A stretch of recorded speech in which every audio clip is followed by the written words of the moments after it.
تلاوت کی اللہ فرماندہ ہے وارفانا اللہ کا ذکرک محبوب اسا تیرے واسطے تیرے ذکر نو بلند کیتا ہے، پریشان نہیں ہونا، بالکل میں اگے ذکر علی کراں گا تے انشاءاللہ پھر ویکھاں گے بھی جناب ذکر علی ہوندا کینجے تے بندے سن دے کینجے توجہ کریا لے، لیکن میں فی الوقت ذکر مصطفیٰ کراں گا چونکہ ساڈا کیتا ہے پہلے رب دا قرآن پھر مصطفیٰ پھر سرکار دی یار حضور دے صحابہ دے بھی اپنا مقام ہے، توجہ کرنا اللہ فرماندہ ہے محبوب اسا تیرے ذکر نو تیرے واسطے بلند کیتا ہے۔ دوستان گرامی قدر کاری جب تک قرآن دی تلاوت نہ کرے انہوں منیا نہیں جاندہ، حافظ قرآن جب تک اپنے علم دا اظہار نہ کرے انہوں منیا نہیں جاندہ، پہلوان جب تک اپنی کشتی دا جوہر نہ دکھاوے انہوں منیا نہیں جاندہ۔ بھائی مرتضیٰ میرے کریم آقا نال پیار کرنے والے غور کرنا ہو لالیاں والے ہو، میرا جملہ تہاڈے دل تے لگے تو اپنے بیٹے نو خطیب سمجھو، کریم نبی دے دین دا نوکر سمجھو، جتھے مت میں نے میری گل دی فانڈ ضرور کریا جے۔ نقیب جب تک اپنی رقابت جوہر نہیں دکھائے گا ابابِ سمکار اس وقت تک منیا نہیں جائے گا۔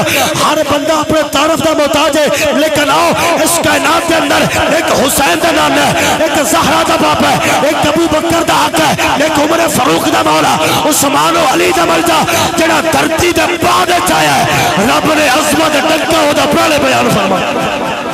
بہت مہربانی کریا خو سبحان اللہ، گج بڑھ سے کہو سبحان اللہ۔ بس توجہ چاہنا تہاڈا جذبہ ٹھنڈا نہ ہوئے، میرے نبی کو کوئی نہ مانے، بہت شکریہ بھائی، میرے نبی کو کوئی نہ مانے میرا نبی تب بھی نبی ہے، نبی کو کوئی مانے میرا نبی تب بھی نبی ہے۔ نبی کسی کے بڑھانے سے بڑھتا نہیں، نبی کسی کے گھٹانے سے گھٹتا نہیں، سارا زمانہ مل کے میرے نبی کو چھوڑ دے، نبی کا جاتا کچھ نہیں، اور جس سے نبی رخ پھیر لے اس کے پاس رہتا کچھ۔